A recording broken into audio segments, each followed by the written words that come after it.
Compte rendu de la 16e réunion du Conseil des ministres du 27 décembre 2019. La localité de Zongo, dans la province du Congo central, a abrité la 16e réunion du Conseil des ministres qui s'est tenue le 27 décembre 2019 sous la présidence de son Excellence, M. Félix-Antoine Tshisekedi Tshilombo, président de la République, chef de l'État. À l'ordre du jour figurait le point suivant. 1. Communication du président de la République, chef de l'État. 2. Examen et adoption des dossiers. 1. De la communication de son Excellence, Monsieur le Président de la République, chef de l'État.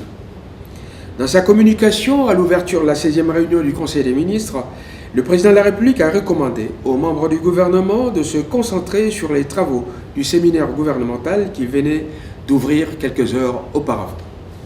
Le chef de l'État a fait part de sa volonté d'atteindre l'objectif poursuivi, à savoir celui de bâtir une vision partagée autour de la réalisation des missions assignées au gouvernement pour répondre aux attentes de la population. Le président de la République a invité les membres du gouvernement à œuvrer dans la solidarité et la collégialité de l'équipe gouvernementale afin d'accomplir avec efficacité les missions qui lui reviennent en tant qu'organe d'exécution de la politique de la nation. Il a souhaité voir chaque membre du gouvernement, femmes et hommes, se concentrer sur l'action et non se laisser distraire par l'effervescence politique ambiante. Profitant de cette dernière réunion du Conseil des ministres 2019, le président de la République a souhaité les meilleurs vœux pour 2020 à tous les membres du gouvernement ainsi qu'à leurs familles respectives. Et il a par la même occasion annoncé la suspension des réunions du Conseil des ministres jusqu'au 9 janvier 2020 pour permettre à tout le monde de se retrouver en famille à l'occasion des fêtes de fin d'année. Prenant la parole à cette occasion, le Premier ministre, chef du gouvernement, a présenté, au nom des membres du gouvernement, les vœux les meilleurs au président de la République et à toute sa famille, tout en le rassurant de la disponibilité du gouvernement à l'accompagner tout au long de l'année 2020, décrétée année de l'action. 2. Examen et adoption des dossiers. Le premier dossier concerne Madame le vice-premier ministre, ministre du Plan. Il s'agit de la validation du Plan national stratégique du développement économique et social 2019-2023, PNSD en sigle.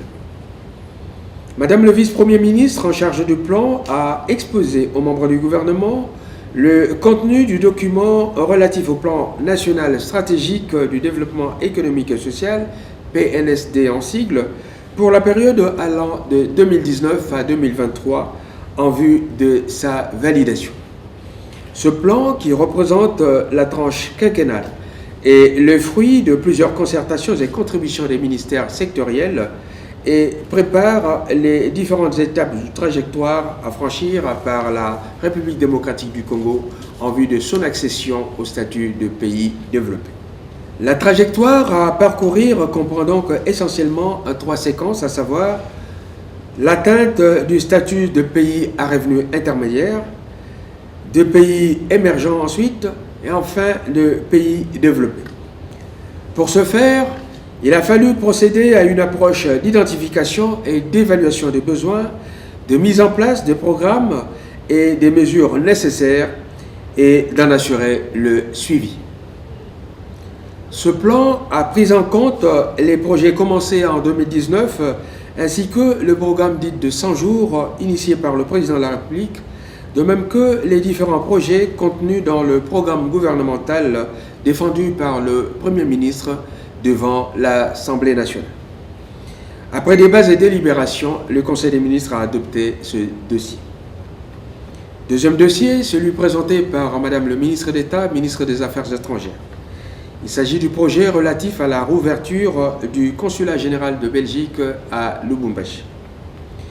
Ce dossier est relatif à la concrétisation par le Conseil des ministres de l'option prise à ce sujet par le président de la République au cours de la 9e réunion du Conseil des ministres tenue le 8 novembre 2019 concernant la rouverture du consulat général de Belgique à Lubumbashi. Il vous souviendra qu'au soir de turbulences qu'ont connues les relations entre la Belgique et la République démocratique du Congo, notre pays avait décidé la fermeture du bureau Schengen en République démocratique du Congo, de même que celle du consulat belge à Lubumbashi. Dans la foulée, les autorités congolaises avaient également décidé la fermeture du consulat de la République démocratique du Congo à Anvers en Belgique. Après examen du dossier, le Conseil des ministres a marqué formellement son accord à la demande exprimée par la Belgique de voir les autorités congolaises procéder à la réouverture du consulat général de la Belgique à Lubumbashi. Par ailleurs, afin de bien manifester la disposition de la République démocratique du Congo à entretenir de bonnes relations diplomatiques avec la Belgique, le chef de l'État a chargé Madame le ministre d'État, ministre des Affaires étrangères, d'examiner les modalités de réouverture de notre consulat à Anvers en Belgique. Commencé à 15h15, la réunion s'est terminée à 16h35. Je vous remercie.